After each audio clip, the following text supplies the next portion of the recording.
Que el Señor los bendiga.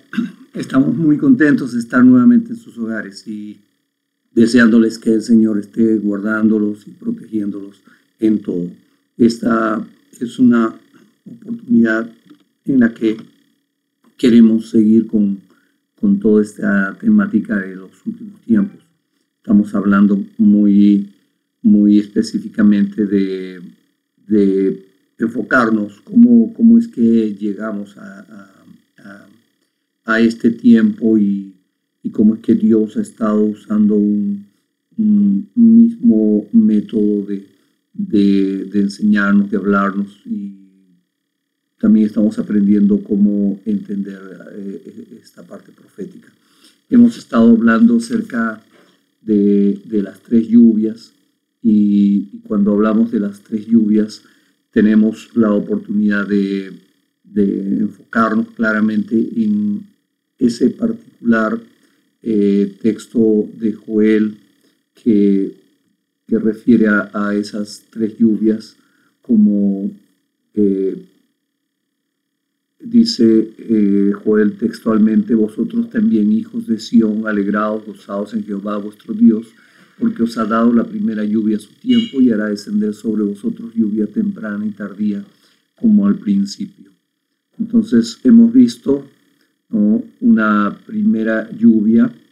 En este sentido nos hemos dado cuenta también de que esa primera lluvia tiene que ver con la palabra, la enseñanza de nuestro Señor Jesucristo, una palabra que está sembrada con una semilla de vida que germina, crece y fructifica. Ahora, segundo que estamos viendo, tanto en este caso de Joel en particular, tenemos una clara y oportuna visión de que esa lluvia particular, la primera lluvia, tiene un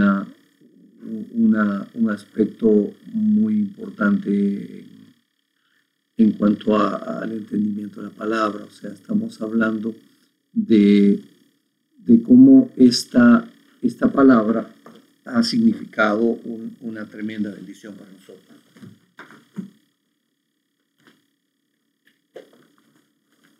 Respecto a esta primera lluvia,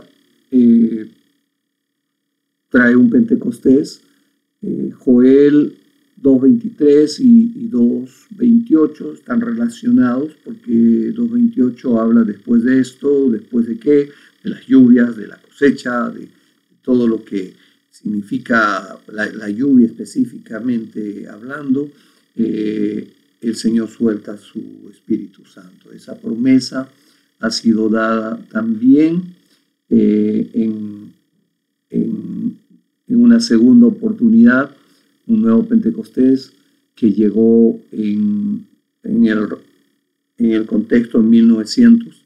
Ese contexto es un contexto muy especial, muy bendecido.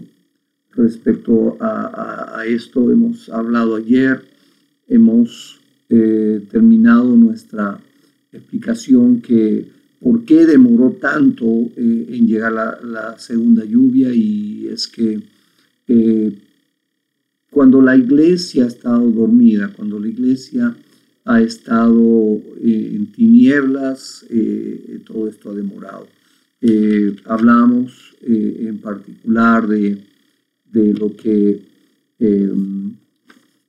por ejemplo, en Jeremías capítulo 3, verso 3 y Jeremías 5, verso 24, se refería a la razón por la demora. Y es que cuando el pueblo de Dios se aparta de la comprensión bíblica, de la comprensión de lo que Dios quiere decir en particular, ¿no? O sea, aquello que tiene que ver con el mismo llamémosle, el mismo es específico sanción de su palabra, llamémosle así. El hombre, el pueblo de Dios, le falla a Dios y Dios retiene la lluvia. La iglesia le falla a Dios, se aparta, se duerme y entra en tinieblas y demora la lluvia. Jeremías 5:24 sentencia lo que en el 5:23 dice: no obstante, este pueblo tiene corazón falso y rebelde, y se apartaron y se fueron, y no dijeron en su corazón: temamos ahora a Jehová, Dios nuestro, que da la lluvia temprana, tardía en su tiempo, y nos guarda los tiempos establecidos de la siega. ¿Qué es lo que ha estado pasando? Sencillamente ha estado pasando una verdad. Aquí no ha estado el pueblo de Dios en una correcta relación con Dios. Ha habido una demora, todo lo que ha significado esa temporada muy grande de tinieblas en toda la tierra ha sido porque el pueblo de Dios se apartó, el pueblo de Dios se alejó de las verdades bíblicas y no pudo enseñar, y la gente sencillamente se sumió en tinieblas. Ahora, Romanos ya lo había advertido, el apóstol Pablo lo había advertido, ¿no? Y esto conociendo el tiempo, que es ya hora de levantarnos del sueño, porque ahora está más cerca de nosotros nuestra salvación que cuanto creímos. La noche está avanzada y se acerca el día. Desechemos pues las obras de las tinieblas y vistámonos las armas de la luz. Fue como una advertencia profética, que aunque en ese tiempo ellos estuvieron entendiendo esto, ellos estaban muy abiertos a disponerse a Dios, a no dormirse, a no estar en tinieblas. Y eso es lo que caracteriza la iglesia que llega a un tremendo avivamiento en 1900, porque empieza con un movimiento de santidad por ahí por los 700. Y fíjense, desde ese periodo de historia hasta hoy, no ha habido otro movimiento de santidad tan fuerte, tan intenso como el que hubo en ese periodo. Ahora, tengamos esto claro. Necesitamos ver en qué momento nos está tocando hoy en nuestra historia. Por eso que hoy día vamos a ver dentro de las 3 lluvias que Joel habla, la lluvia tardía. Y cuando hablamos de lluvia tardía, estamos hablando del tiempo específico que nos está tocando vivir. Ahora, para llegar a esto, necesitamos conversar algunas cosas. En el particular, hay una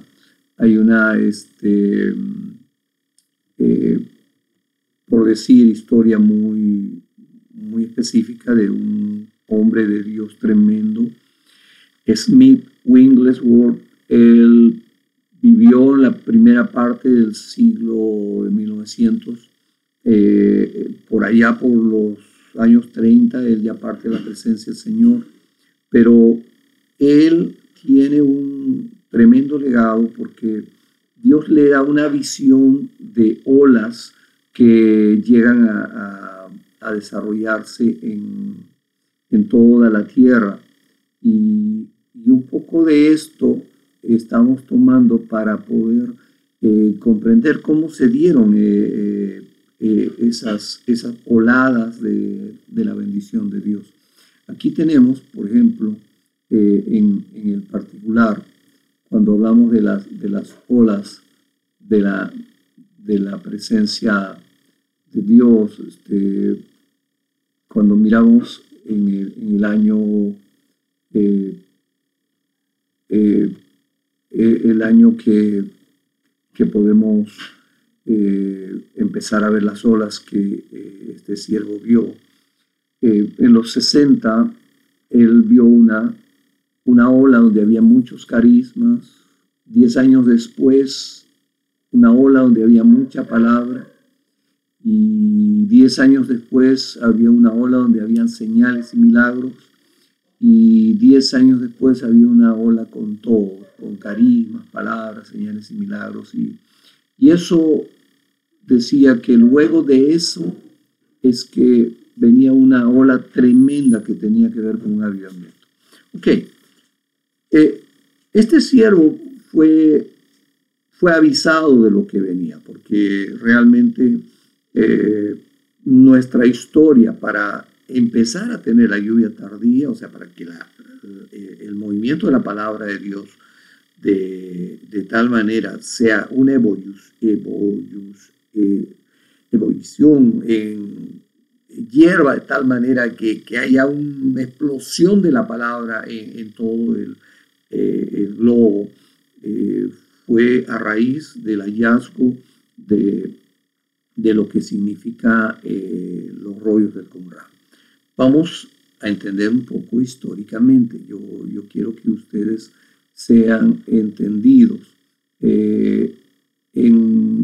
Si estamos hablando de que hubo un avivamiento muy grande en 1900, ese avivamiento fue un avivamiento que en 1927 empieza a sufrir cambios por una sencilla razón. 1927 es un periodo en el que la iglesia empieza a recibir un tremendo ataque de las escuelas racionalistas alemanas. En la Universidad de Tubinga, en Alemania, se estudió mucho lo que son todas las culturas antiguas, los estudiantes y los profesores de las diferentes disciplinas de arqueología, antropología y sociología, etcétera.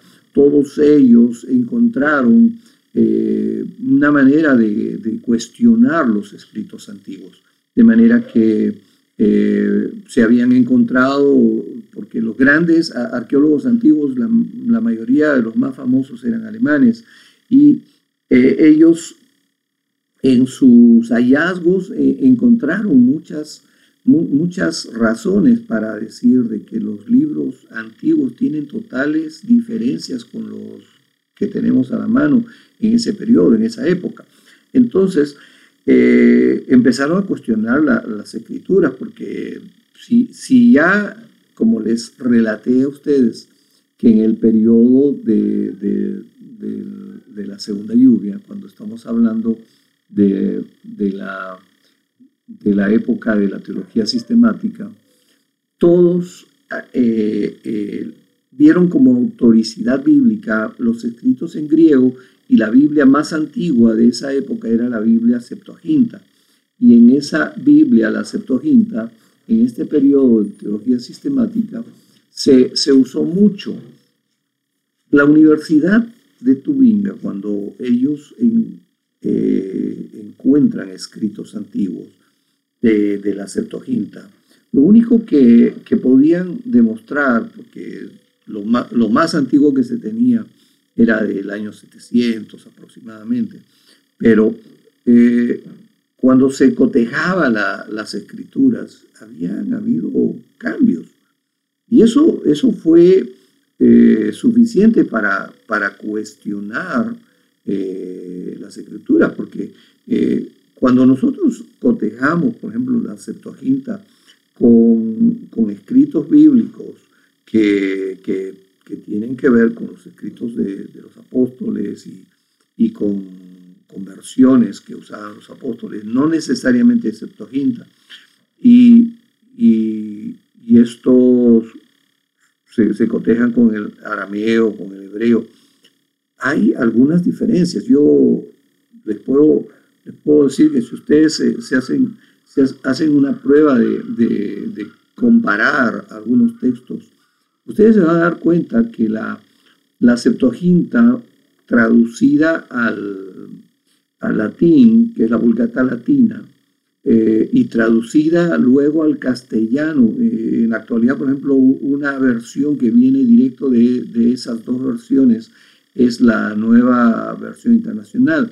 Cuando encontramos estas, cotejamos y comparamos estas versiones, hay una distancia a lo que vienen a ser los escritos derivados del hebreo y del arameo en el Antiguo Testamento. Y del Nuevo Testamento también, vaya a decir que también hay bastante distancia en las versiones, tanto Vulgata Latina o nueva versión internacional, porque inclusive hay porciones en donde se obvia la deidad de Cristo, y eso ya es un tema para una clase grande y en otro tiempo quizás pudiéramos atenderlo. Pero lo que estamos refiriendo ahora es que en la Universidad de Tubinga, estamos en 1927, se cuestionó las escrituras y se dijo que las escrituras no son la palabra de Dios, sino que las escrituras, los escritos bíblicos, contienen la palabra de Dios.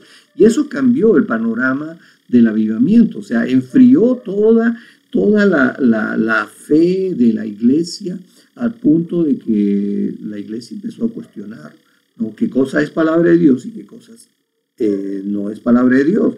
Entonces, eso trajo una frialdad en la iglesia, que mucha gente se alejó. El avivamiento terminó y vino una época dura para la iglesia, porque la iglesia tuvo que sostenerse en el dogma de fe, en el dogma de la escritura, y que la escritura es la palabra de Dios, y eso se convirtió en un dogma, porque no había una manera en lo humano, lógico, científico, como ellos lo habían demostrado, de decir que era la palabra de Dios, las escrituras eran la palabra de Dios, tenía que haberse tomado como un dogma. Entonces vino un periodo de problemas en la iglesia. Yo les hablo un poco de una diferencia que podemos haber vivido aquí en el Perú. La historia de los misioneros que llegaron a Perú cambió. Los misioneros que empiezan a llegar a partir de 1936 en adelante cambia. Antes los misioneros hasta 1925 más o menos, 27, todo ese periodo, eran misioneros que enseñaban a la iglesia de Cristo a ser hombres y mujeres comprometidos con la sociedad, con su rol protagónico en la historia de la comunidad. Pero después del año 36, los misioneros que llegaron fueron misioneros diferentes. Ellos cerrados en una burbuja, muy mesianistas, en el sentido de que solo la iglesia es la que tiene salvación y el resto no va a poder tener oportunidad de salvarse en absoluto, y cerrarse en una burbuja es lo que hicieron a partir de 1937. Yo no sé si algún misionero de ese periodo se levantará para cuestionar lo que yo estoy diciendo, pero yo tengo una clara visión de esto, porque mi padre nace en el Evangelio a principios del siglo. Mi padre nace en 1903. A los 6 años, en 1909, recibe a Cristo, y él vive un cristianismo evangélico desde 1909 hasta que él fallece en 1983. Todo el tiempo él ha sido un cristiano pragmático, un cristiano involucrado con su realidad, un cristiano involucrado en su labor social en la comunidad. Vale decir, y esto no es porque yo tenga ninguna simpatía política, sino que los evangélicos en el contexto de 1923 al 27 apoyaron el nacimiento de un partido político que les engañó y que les dijo que que iban a tener libertades, y ese partido se llamaba el Partido Aprista. Lamentablemente ese partido tuvo un periodo oscuro que alejó a muchos de los que originaron el partido, porque el Partido Aprista tuvo un tremendo apoyo de la Iglesia Evangélica cuando nació. Pero en ese contexto es que mi padre es que apoya ese nacimiento de ese partido, porque como evangélico pensó de que iba a tener una oportunidad de que haya libertad de culto en el Perú. Ahora, saliéndonos de esa idea, el contexto de Perú en cuanto a lo evangélico fue un contexto con misioneros que enseñaron a la gente a ser práctica, pragmática, a ser gente que se involucraba en labores sociales, en su rol protagónico con la sociedad. Pero desde 1936 en adelante fueron diferentes. Mi padre no tenía mucha simpatía con muchos misioneros. Ya posteriormente, cuando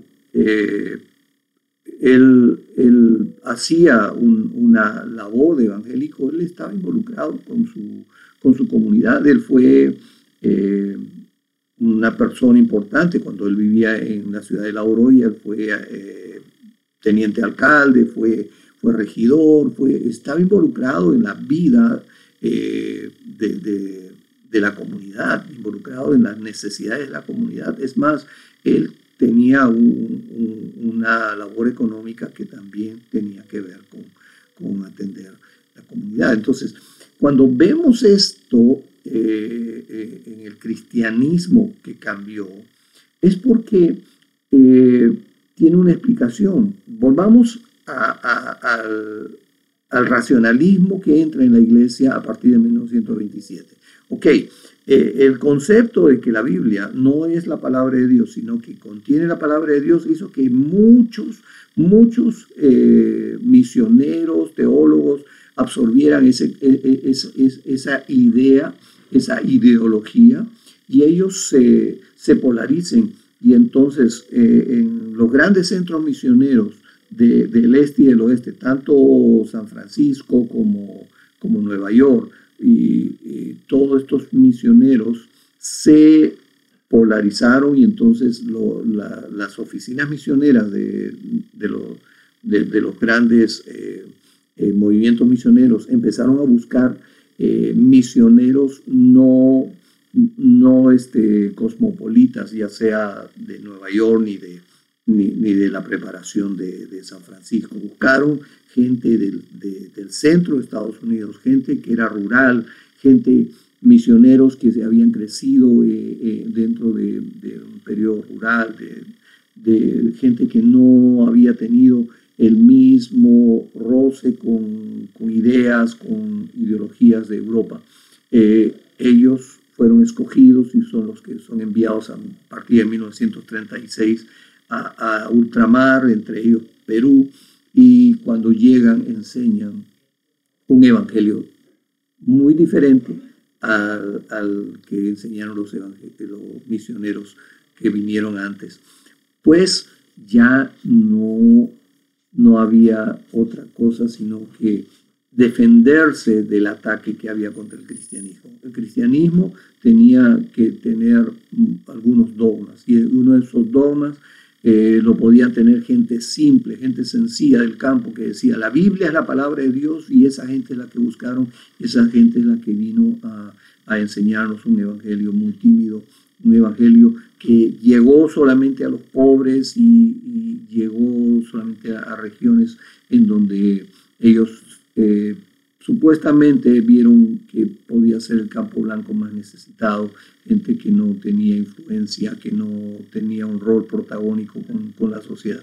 Y es así como la iglesia llegó a un periodo casi de penumbras.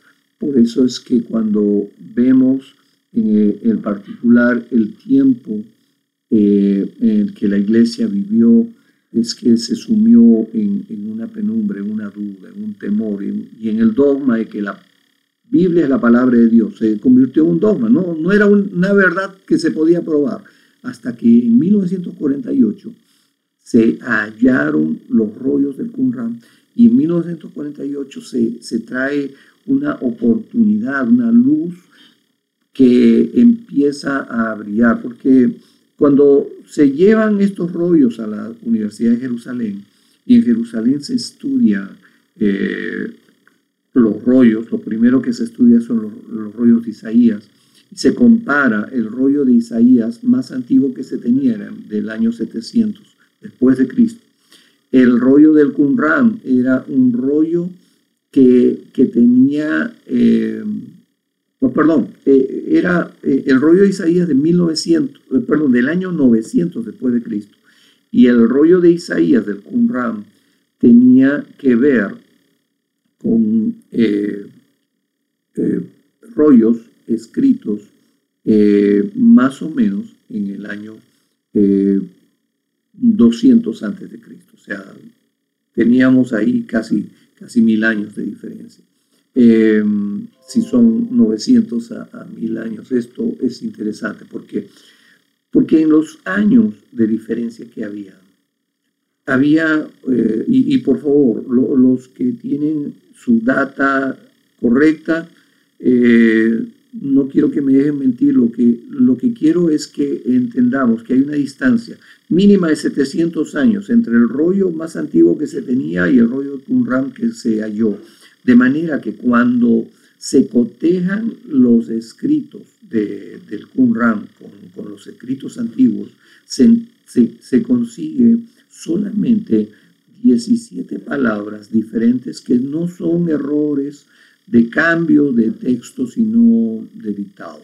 Es como escribir mesa con S en vez de con Z y algo parecido. Entonces, lo curioso es que esto nos demostró que las escrituras sobrenaturalmente estaban siendo guardadas y habían sido guardadas durante miles de años sin tener ningún cambio. A diferencia de los libros que se habían encontrado, como por ejemplo la Septuaginta, sí ha tenido cambios por una sencilla razón. La Septuaginta no ha sido un libro nacido en el seno del templo de Jerusalén. La Septuaginta ha sido una orden de un emperador llamado Alejandro el Grande, que llama y ordena que le traduzcan todos los escritos de Israel, porque él quería conocer. Y le tradujeron todos los escritos, sean los inspirados por Dios y los libros religiosos. Y ahí es donde tenemos lo que pensamos que es un canon, un metro, una medida de la Septuaginta. Pensamos que es el canon de Alejandría, pero no es un canon de Alejandría. Es sencillamente, son los libros traducidos al griego que Alejandro el Grande mandó traducir. Aquí sencillamente tenemos una total diferencia. De una Biblia nacida en el seno del sacerdocio, de los escribas, que es totalmente pura, que no ha tenido diferencias, a una Biblia que fue traducida para un emperador, llamémosle una traducción secular, que luego se usó mucho en la época del Señor, porque en esa época ya había habido mucha gente que había comprado sus copias de la Septuaginta.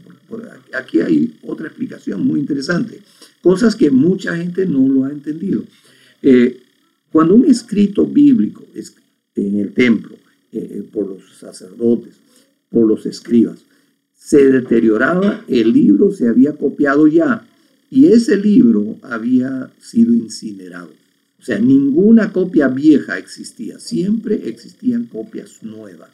Esa era la razón por la que las escrituras fueron resguardadas con ese cuidado de Dios. Miren, si hay algo grande que el pueblo judío nos ha legado a la humanidad, no es su cultura, sino es las escrituras. Porque su cultura tuvo algunas intromisiones en el camino y no es la religión judía lo que nos han legado, no. Nos han legado las escrituras y eso le damos gracias a Dios por el pueblo hebreo porque usó gente que fue tosuda en copiar exactamente lo que tenía que copiar. Y eso fue lo maravilloso, lo sobrenatural de Dios. Entonces, cuando tenemos aquí 1948, que se lleva los escritos hacia la Universidad de Jerusalén, ya en el periodo del estudio, en el año 60, sale la Reina Valera 60 con el rollo de Isaías que se había revisado, con el libro de Isaías revisado, ya empieza a la iglesia a salir del concepto del dogma de fe y volver la iglesia a tener la convicción de que la Biblia es la palabra de Dios. Lo sobrenatural de Dios estaba demostrado. Qumran empezó a estudiarse todos los rollos y lo primero que se había estudiado y se había publicado en los 60 es la Reina Valera 60 con la revisión de los rollos de Isaías y empieza a derramarse carismas. Es como Dios festejando, así como cuando el Señor luego de la cruz tanto descendió a las profundidades y luego ascendió a los cielos y repartió dones a los hombres. Aquí está festejando y está mandando oleadas de su Espíritu Santo. Y es aquí donde vemos pues que empieza a desatarse una oleada de carisma tremendo. Y los 60 fue un periodo donde se definió mucho el ministerio de evangelistas, ¿no? Ahí aparecen evangelistas tremendos y ya los conocemos a muchos de ellos como Billy Graham y otros más. En el periodo de los 50 se definió el ministerio de los pastores. Es un periodo donde los evangelistas y los pastores empezaron a definirse, porque pues allí en ese periodo habían muchos que empezaron a hacer ministerios evangelistas y es en ese periodo que empieza a definirse. Ya los evangelistas estaban reconocidos y los carismas derramados en el evangelismo estaba manifiesto.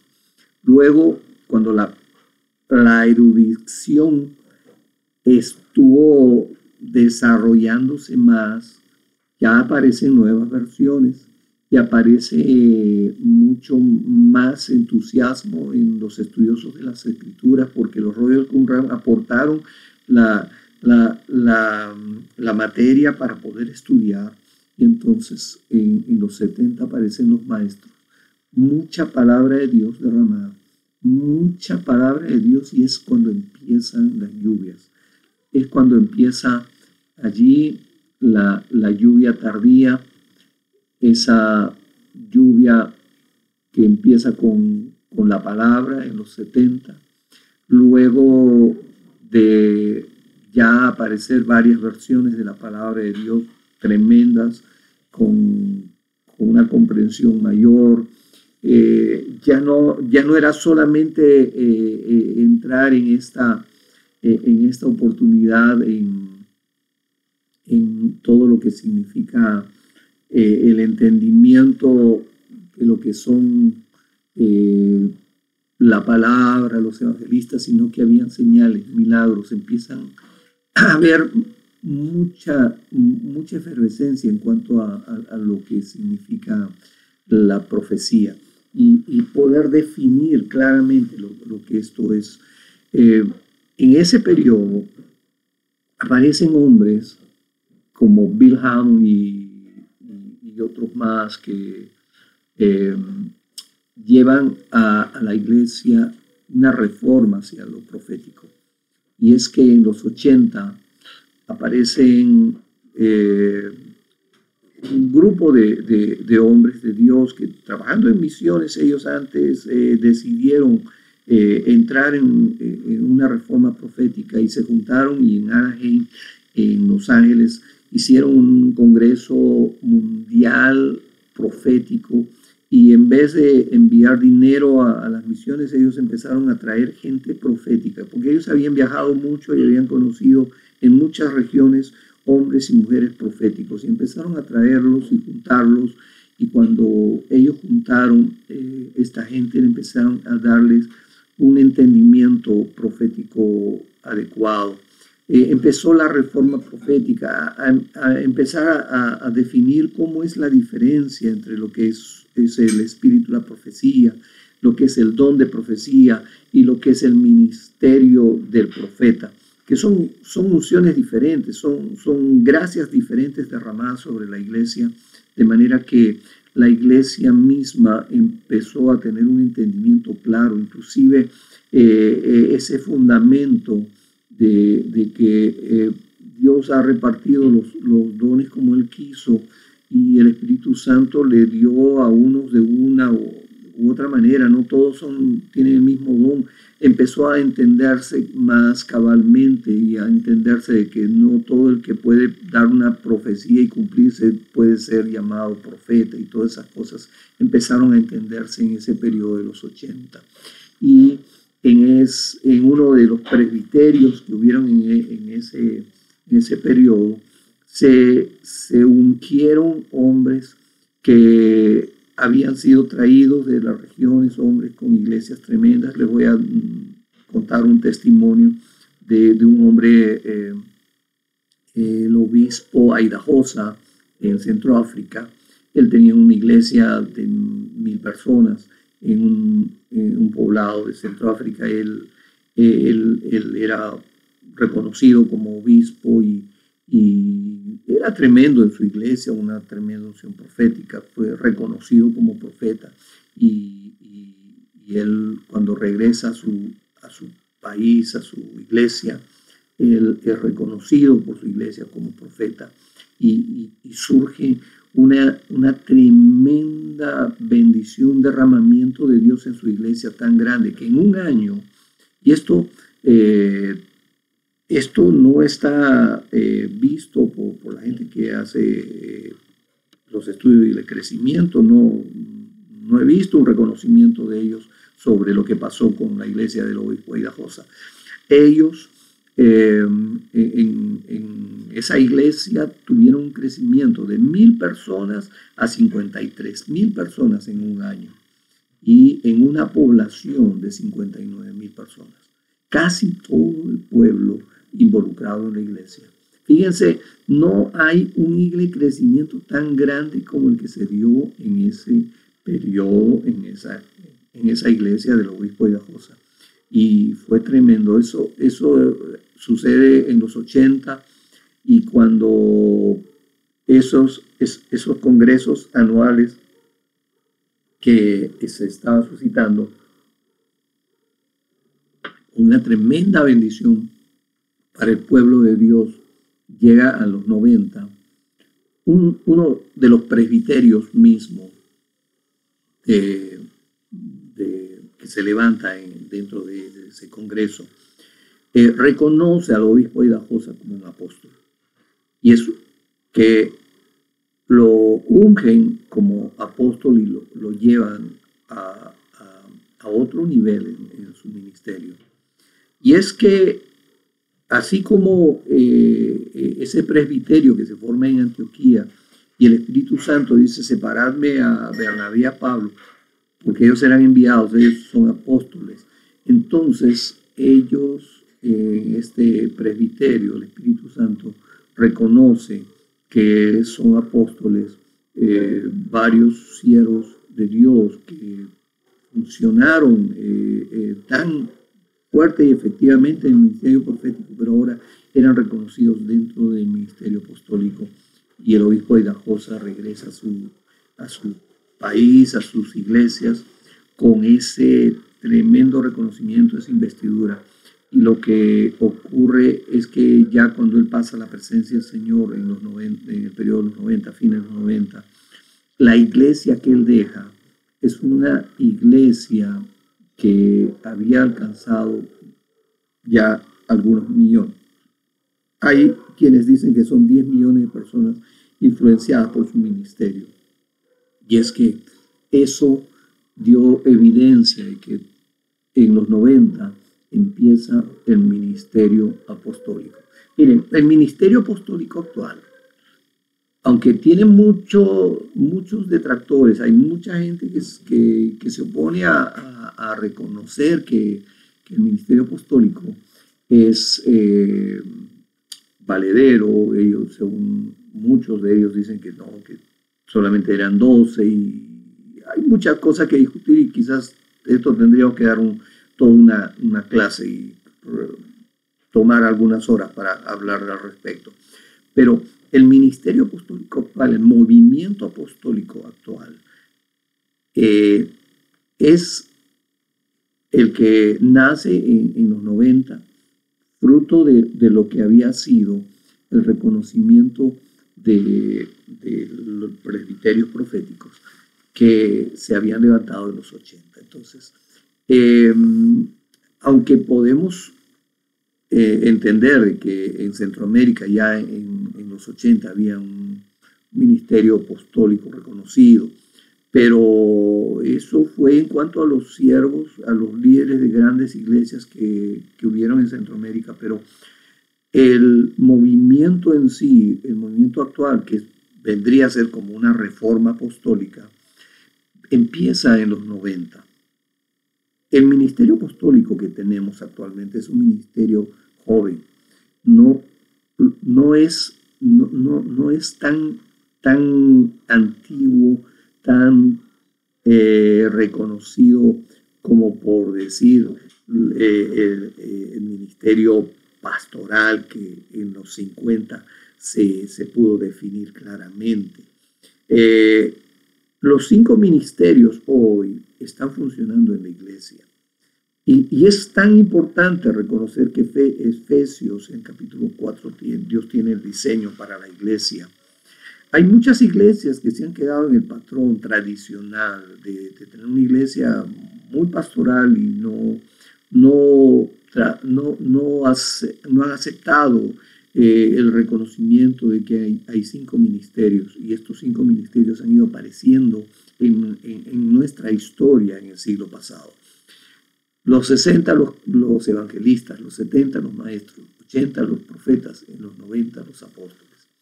Ahora, la lluvia tardía empezó en los 70.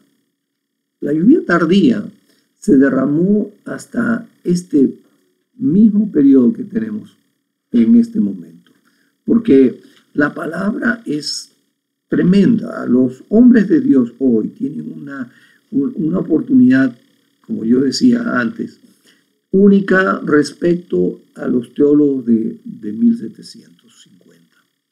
Un hombre de hoy, que se involucra en la palabra, tiene tantas versiones de la Biblia que en el celular mismo puede tener 40 versiones de la Biblia. En tu laptop, en tu escritorio, puedes tener 80 versiones de la Biblia. Y lo que te lleva a ti a tener tantas versiones es que puedes comparar el mismo texto en todas las versiones y tener una conclusión clara de lo que Dios está diciendo, queriendo decir al respecto, sin que te tengas que salir del contexto de tu análisis y remitirte a la opinión de siervos que en su tiempo fueron comentaristas de las Escrituras buenos, pero que ahora mismo te das cuenta que muchos de ellos sencillamente tuvieron una opinión casi en una corriente, una tendencia de temporada. Como por ejemplo Scofield, que fue afectado por el evolucionismo en 1900. Ok, hay muchos comentaristas que pueden haber habido, que sean buenos, pero a mí, por ejemplo, en el tiempo que yo estudiaba en en el seminario en los 80. Me gustó mucho la Biblia que Mervyn Brenneman tenía y sus comentarios eran tremendos. Pero Mervyn Brenneman es un hombre de Dios tremendo, y a diferencia de Scofield, que era en 1900, Mervyn Brenneman era de los 80, un hombre que cuando llegó a nuestras aulas y nos enseñó algo, en la oportunidad que tuvo, creo que le dieron una hora con nosotros, o quizás más, pero cuando hablaba, por ejemplo, de que estaba trabajando en unos hallazgos cerca a Jericó, en donde habían encontrado en el estrato que estaban excavando, era antidiluviano, habían encontrado restos de escritura.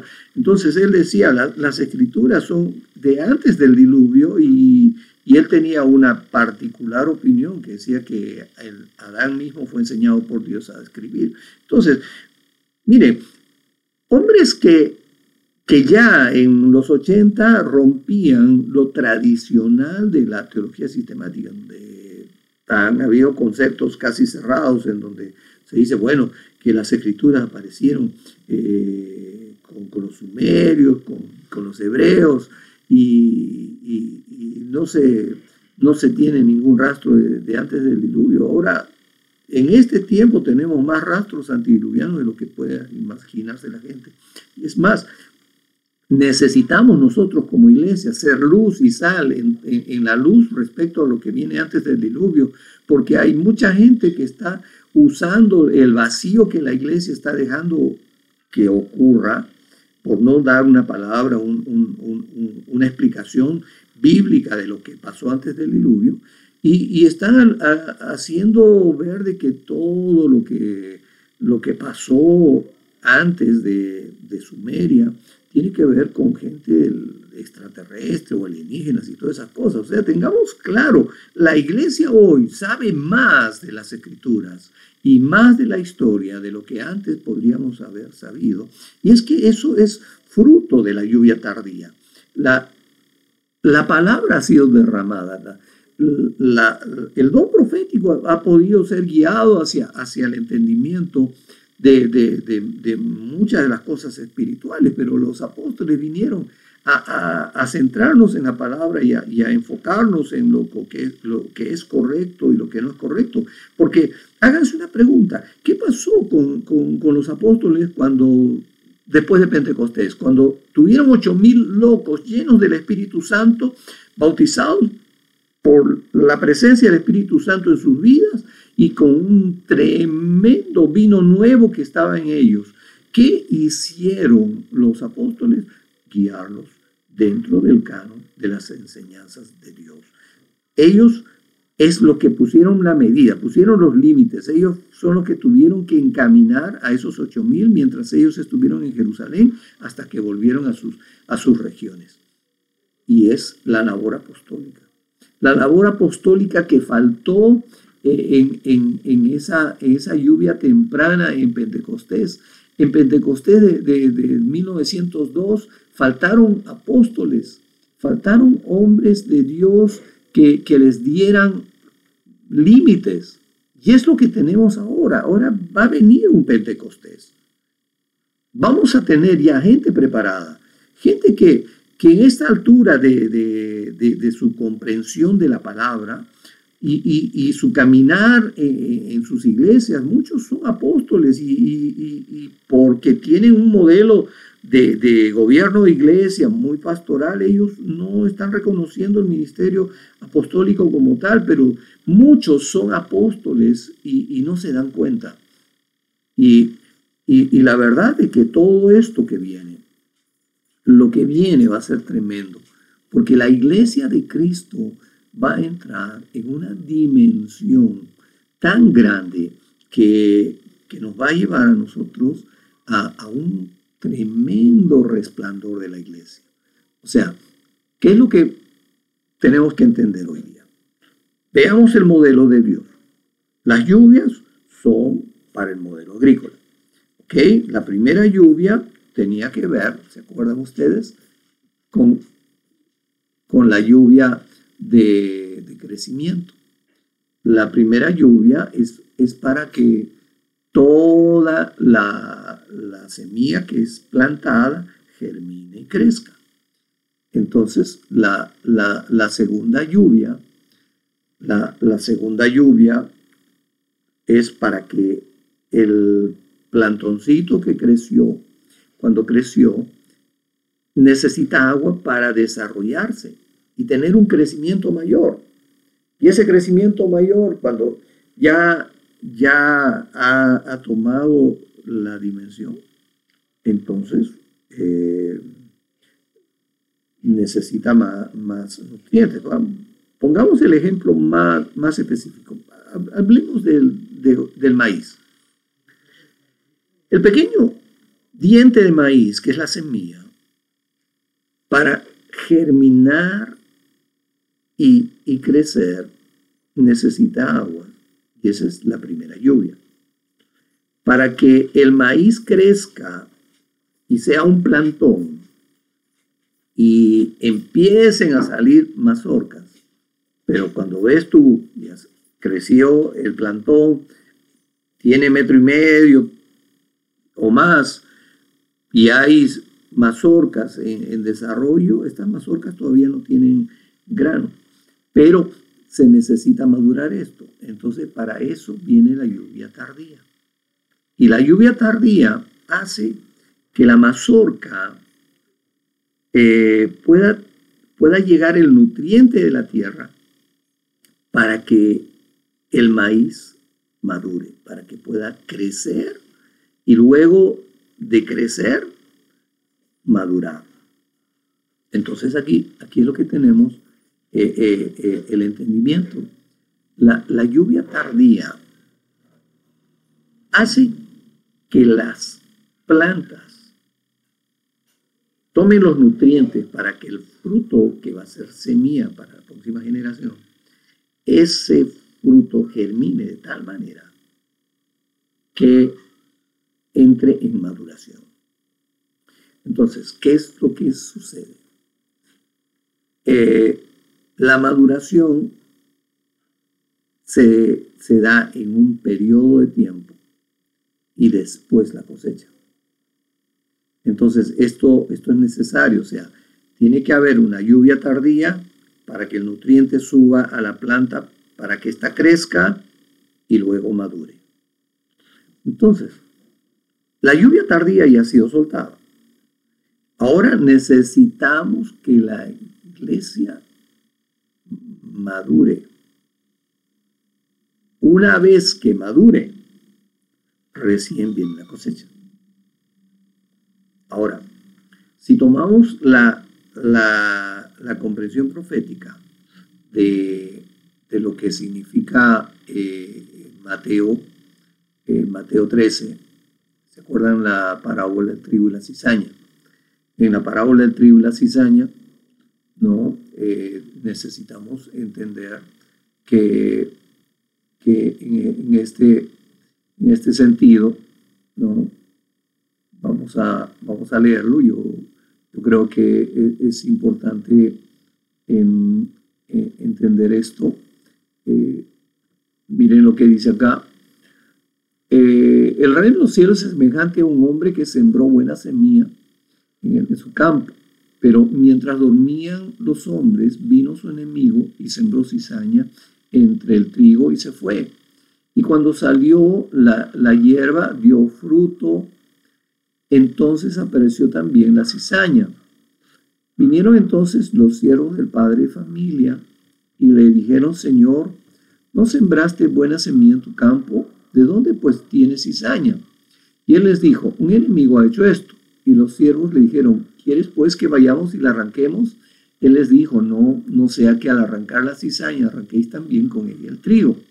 Dejad crecer juntamente lo uno y lo otro hasta la siega.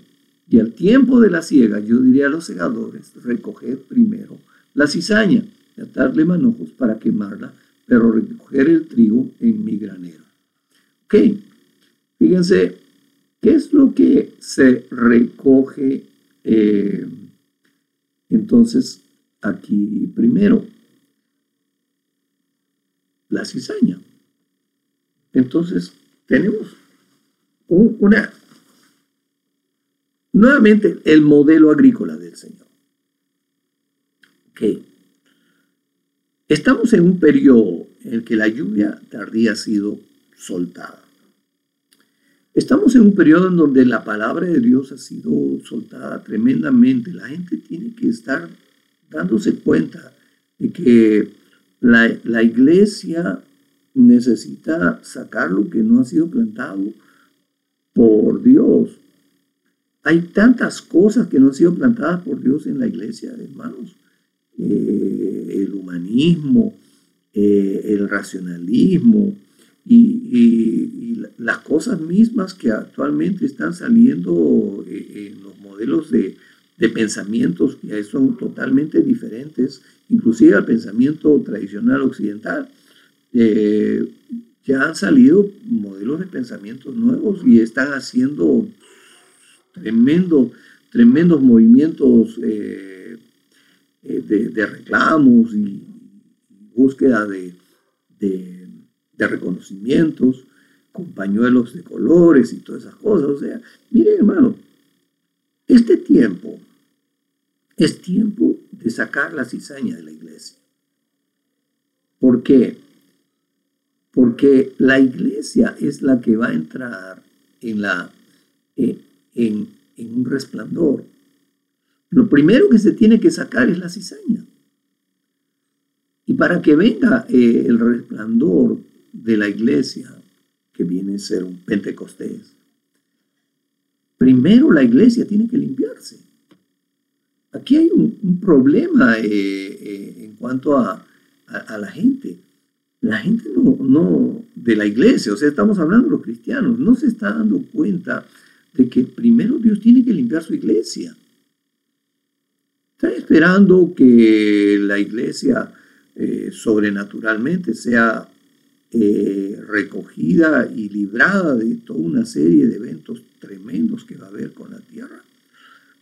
Pero, hermanos, la palabra de Dios es bien clara en decir cómo van a suceder las cosas. Es más, la iglesia es la primera, la que tiene que ser limpiada. Y es la iglesia la que tiene que ser responsable delante de Dios de levantarse del sueño. Tiene que levantarse del sueño la que está sumida. Ahora también hay muchos que están adormecidos y tiene que desechar las obras de las tinieblas. Tiene que vestirse de las armas de la luz. Estamos en este tiempo, mis hermanos. Estamos en un tiempo en donde se tiene que recoger la cizaña. Cizaña que no la ha plantado el Señor. Conceptos humanos, ideas humanas que se han metido y aparecen unas cosas totalmente raras. Miren, la iniquidad sembrada en los corazones de los hombres hace que Dios no esté presente. La iniquidad produce separación entre Dios y los hombres. Isaías 59:2. Es importante entender de que hay mucha gente de la iglesia que se metió en cosas inicuas y se ha apartado poco a poco de Dios y de la verdad de Dios y ha empezado a entender las escrituras totalmente diferentes. Entonces, este es el tiempo en el que la lluvia tardía está propiciando el que se recoja primero la cizaña. Yo les cuento, en un tiempo, viendo un campo, estábamos en una zona agrícola, había pasado la lluvia, estaba soltándose una lluvia, y yo veía bastantes agricultores que se iban a la lluvia. Digo, ¿pero por qué salen en medio de la lluvia? No, ya va a terminar, decían, pero se está mojando. No, es que este es el momento de sacar la mala hierba. Y es que se acercaban y habían, de veras que habían, junto con los plantones del pan llevar, había mala hierba y empezaron a recogerla. ¿Por qué la recogían?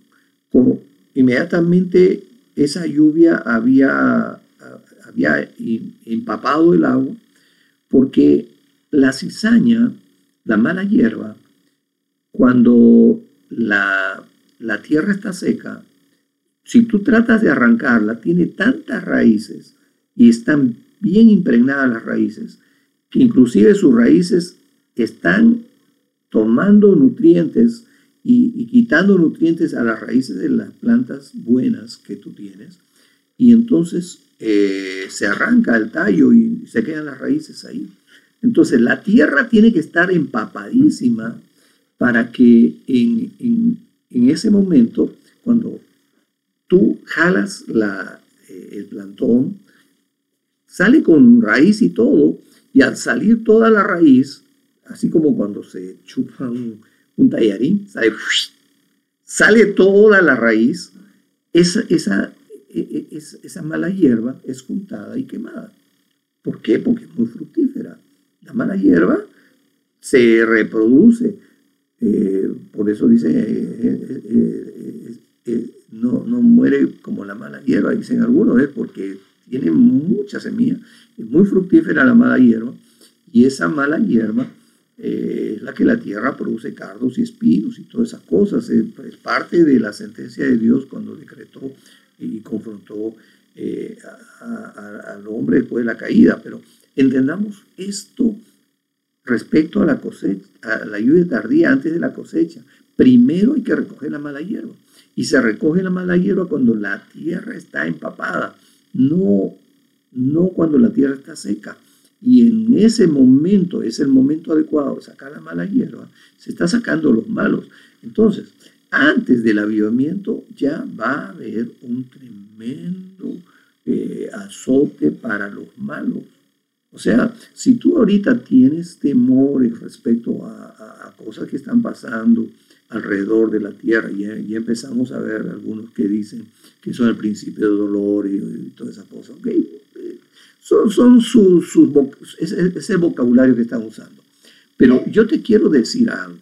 Lo que ahora está pasando es que Dios va a empezar a sacar la cizaña en toda la tierra. Y es más, si tuviéramos nosotros que aplicar el entendimiento de la parábola del trigo y la cizaña como una parábola profética respecto a los últimos tiempos, entonces los que son recogidos no son los buenos, sino los malos. Algo así como decir, están dos en el campo, será recogido uno y el otro quedará. Entonces, ¿quiénes serían los recogidos? En esta perspectiva que estamos viendo, de que se tiene que recoger primero lo malo, serían los malos. Entonces, aquí necesitamos entender que los ángeles serán enviados. Dice, ok, ya en la lectura apocalíptica hay ángeles que han salido en sus caballos y están listos a hacer el recojo de los malos. Entonces, el tiempo de la cosecha está cerca, pero para que haya cosecha, ojo, para que haya cosecha tiene que haber un avivamiento. Y cuando hay un avivamiento, esa es la gloria postrera de la casa. Esa es la gloria postrera mayor que la primera. Ese resplandor de la iglesia esa maduración es después de que se recogió lo malo. Y entonces viene la cosecha final. Y cuando se da la cosecha final, entonces el Señor viene por una iglesia vestida y ataviada con lino fino, que son las obras justas de los santos. Y esa es la iglesia que es arrebatada, justo el día que el Señor viene en su segunda venida. Entonces, tengamos aquí un entendimiento nuevo. Saquémonos algunos lentes antiguos y que en realidad nos están llevando a nosotros a una comprensión totalmente diferente, ¿no? Yo creo que ustedes tienen aquí una oportunidad de ver que el Señor está claramente llevándonos a nosotros de la mano en su propósito. Yo quiero que ustedes sepan, hermanos, que necesitamos estar preparados para este tiempo. La iglesia es la primera que tiene que ser limpiada. Eres tú el que tiene que entrar en un avivamiento. Cuando tú te limpias de tus iniquidades, de tus pecados, de tus rebeliones, cambias tu manera de vivir. Fíjate lo que está pasando en 10 días que los humanos no están haciendo tanta polución solamente aquí en Lima. Fíjate a la Costa Verde, qué tremendo cambio, qué bendición. ¿Por qué? Porque afectamos nuestro territorio. Si nosotros vivimos adecuadamente, vamos a afectar adecuadamente. Si vivimos inadecuadamente, vamos a afectar inadecuadamente donde vivimos. Tú necesitas entender que el avivamiento lo necesitas tú personalmente. Necesita tu familia traer el avivamiento. Necesitamos que ese avivamiento nos llegue. Cuando tú entiendes esto, tú puedes decir eso es un amén. Por eso que vamos a terminar ahora. Yo quiero que oremos, que le digamos al Señor que estamos expectantes de que se lleve a cabo un avivamiento en nuestras vidas. Amén. Cierra tus ojos y dile, Señor, yo necesito que tú me ayudes a identificar todo lo que es cizaña en mi vida. Yo quiero que tú me ayudes a identificar todo aquello que tengo que erradicar en mi vida. Yo quiero entrar en un avivamiento, Señor. Yo necesito que tú me prepares para el tiempo que toca venir. Tú has dado promesas a tu pueblo, a tu iglesia, de que tú vas a estar con nosotros, que tú vas a cubrirnos, guardarnos y protegernos. Y por esta razón, Señor, que ahora te pido que tú me lleves hacia un avivamiento. Señor, revélame todo lo que necesitamos entender respecto a la iniquidad. En el nombre de Jesucristo, gracias. Amén. Amén. Ok. Si tú has hecho esta oración, vuelve a tu lugar secreto, dobla rodillas y empieza a orar pidiendo el entendimiento de todo aquello que está siendo algo malo en tu vida, para que en donde tú no habías tenido victoria, tú pídele victoria al Señor. Si tenías problemas en tu carácter, pídele, Señor, que tengas victoria. Si tenías problemas en tu lascivia, pídele al Señor victoria en esa área. Si tenías problemas en cuanto a algún tipo de vicio, pídele victoria. El Señor tiene una victoria para ti. Y esa victoria va a ser cuando tú le digas al Señor que te permita erradicar todo lo que es cizaña en tu vida. Ahora, terminando este ciclo, yo les voy a invitar oportunamente para tener un ciclo de el seminario limpiando la cizaña de la iglesia y de nuestras vidas. Ese seminario lo vamos a dictar online y estaremos oportunamente avisando de esto. Ok, nos despedimos. Deseamos que el Señor los bendiga mucho, que el Señor los guarde con bien. Ninguna plaga tocará tu morada. El Señor está cuidando de ti. Ninguna cosa creada, ni del pasado, ni del presente, ni del porvenir. Nada, nadie podrá separarte del amor de Cristo. Es importante el amor de Dios que es en Cristo Jesús. Esto es una verdad que Dios lo ha dicho y que Dios lo está cumpliendo contigo. Dios te ama, Dios ama a tu pueblo, a tu iglesia, Dios ama a tu familia y ahora tu ministerio primario es tu familia. Bendícela de mi parte. Dale la bendición más grande de Dios sobre ellos, que el Señor está cuidando de sus vidas. En el nombre de Jesucristo, gracias por todo lo que el Señor está haciendo. Ahora vamos a establecer un tiempo muy oportuno de oración. Estén orando. Mañana mi esposa está con ustedes. Que el Señor bendiga su palabra. Necesitamos que ustedes nos digan en todo momento sus preguntas por interno. Con mucho gusto les responderé. Que el Señor los bendiga en el nombre de Jesucristo.